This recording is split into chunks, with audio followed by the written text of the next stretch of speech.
Hi, I'm Eric Sankey, and I would like to tell you a little about one of my hobbies, bonsai trees. Today we will cover everything from watering to pruning, but first I would like to tell you why I decided to get into bonsai trees, and remind you to check Google if you are interested further. I've always been, let's say, overly excitable and very impatient, so I quickly get upset and frustrated with whatever I'm doing or working on if I get upset with it or something goes wrong. So that is why I decided to start caring for bonsai trees.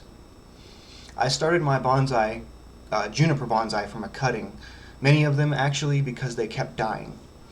So when you take a cutting, be sure to clean your tools with alcohol so that they are sanitized, or alternatively, you can grow from a seed or buy a established one from a greenhouse. Bonsai, especially juniper bonsais, are meant to be kept outside because they are trees after all. There are many varieties that you can keep inside, mainly ficus trees, which are a member of the fig family. With that being said, though, I keep mine inside. It just takes a lot more dedication and watchful eye. Junipers definitely do not like being indoors. They like a much more humid environment than is typically provided by a house, and they also need full sunlight. Indoors, they typically develop these spread out larvae leaves, like you see in this picture right here. But this, my friends, is the answer, a humidity tray. And it is exactly what you are thinking. It's just a plate with rocks and water in it. And then you set your container on top of this, and it kind of creates a humid environment around the plant that's sitting on top of it. This is where I keep mine. I'm just kidding. But you do need ample sunlight for this thing to stay alive. It gets really annoying, but it needs like 8 hours of fairly direct sunlight a day. So I have mine on my dining room table in the morning, and then when I leave for work in the afternoon, I move it to my desk. Misting is also key. Even though I have it set atop a humidity tray, you still want to keep a spray bottle of water next to it to mist it every time you walk by it. And it's good to leave that water out initially so that the chlorine will evaporate out of it if you use tap water.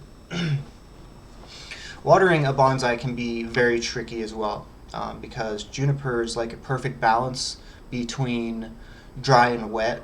So normally what happens though is overwatering because of poor drainage in your soil. Sometimes you don't have enough rock to let the soil flow or the water to flow. Shallow containers are preferred for bonsai trees because it promotes lateral root growth, which is kind of how most trees in nature grow, is laterally, their roots. And it helps it look a lot better too because it actually looks like it's coming out of the ground. And as I mentioned before, drainage is really important to keep this thing happy and to prevent you from overwatering. It is what you see right here. It's mostly a lot of rock with a little bit of compost mixed into it for nutrients and such. Pruning is a big deal, and this is where most people kind of mess up. Because with the bonsai, you don't go in and like shape it like a shrub or something. You kind of cut off each branch to do a specific thing. Because when you are cutting from the top of a tree, it will make it grow out at the bottom, the lower branches. And if you cut the lower branches, it will kind of make it shoot upward. And so whenever you prune, you always have to think, what am I trying to achieve here? In training, this is my favorite part of all. Because the tree branches are so small, they bend very easily, and you can shape them to kind of whatever you really want them to look like. So you wrap wire around them, and wrap the wire in a rubber band so that it doesn't girdle the tree. The Chinese juniper that I have is a native to the Himalayan mountains, so it can take a lot of cold, and actually it helps it grow having a lot of cold in the winter months because it makes it go dormant, and then it just stores up all that energy, and then you have really great fast spring growth. Moss is definitely optional and very difficult aesthetic feature to maintain.